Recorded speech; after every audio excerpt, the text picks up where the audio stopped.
The game starts with Portent Artifacts, which goes in the centre of a large table. From there, you deal out 4 cards on each side of the tile. The numbers on the card represent the amount of things that are in the room on the other side. They can be walls, they can be monsters, they can be healing cards, or they can be obstacles. Start by putting all 4 players onto the centre card. From there, the players will move outwards. On a player's turn, you will have 3 actions. Of those actions, you can do the following. You can move your player, reveal a tile, use the character's special ability, fight monsters, or exchange, charge, and sanity. Once you decided who's going first, you can use your actions to move and then reveal a card. So, 1 action, 2. And that revealed a wall. Whoever holds the cards will place cards where there's no wall blocking the way. So, no card there, you can't go that way. This character has 1 more action, as you have 3 actions. So, you can still make a move. You move around the table clockwise, and the next player can explore further. Action 1. Action 2. Oh, that's a monster. Again, the process repeats. Where there is no wall, the extra tiles will be placed. So this player, because they encountered a monster, will get damaged for 1 charge, which is the red, and 1 sanity, which is the blue. With the numbers representing how many things are underneath, there is an element of high risk, high reward in some aspects.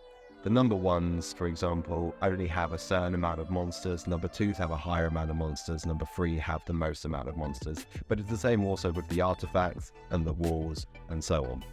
So this player here is going to go to a number 3, so this will have 3 things on the other side of the card. He'll move for 1 action, he'll flip it for a 2nd action.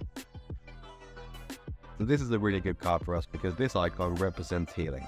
That means this character can take either 1 charge or 1 sanity from the pool back onto their card. This player is choosing to redeem a sanity. Also on this card is the artifact icon.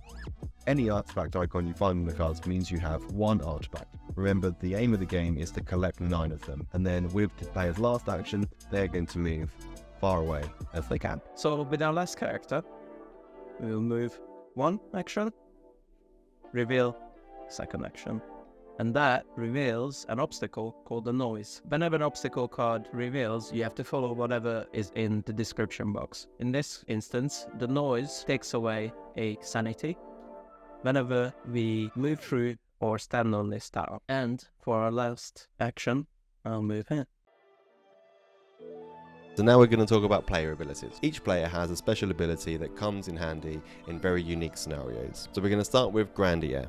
Now, Grandier's special ability is that no matter what the card says in terms of charge damage, Grandier only ever takes 1 charge damage. So in this example, they flip this card for 1 action and a card comes out. This is Tavar the Murderer. Now, ordinarily, Tavar would do 2 charge damage to any other player, but because Grandier has special ability, they will only lose 1 charge. So the next character is Crowley the Zealot. Their ability is to move walls. So as you can see, Crowley is in a dead end. What they can do is move here. He can't go that way either.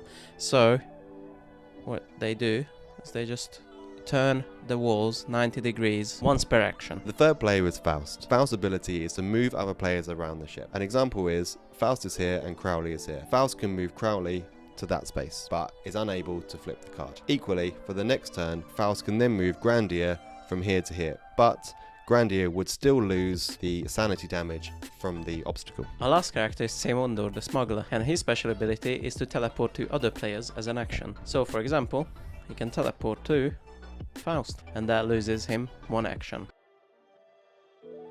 One of the things that makes this game unique is the ability to trade charge and sanity to other players as an action at any time you like. So in this example, Grandier only has 1 sanity and 2 charge left, and everybody else has an abundance. Remember, in this game, if 1 person runs out of charge or sanity, everybody dies and you lose the game.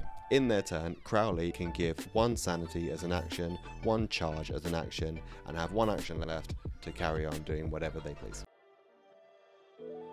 So the next part of our game is a giant twist, which is, let's say that Grandier here has lost 1 sanity, and that's 1 too many, because there's now 8 sanity on the scorecard, and that means that the Void is revealed.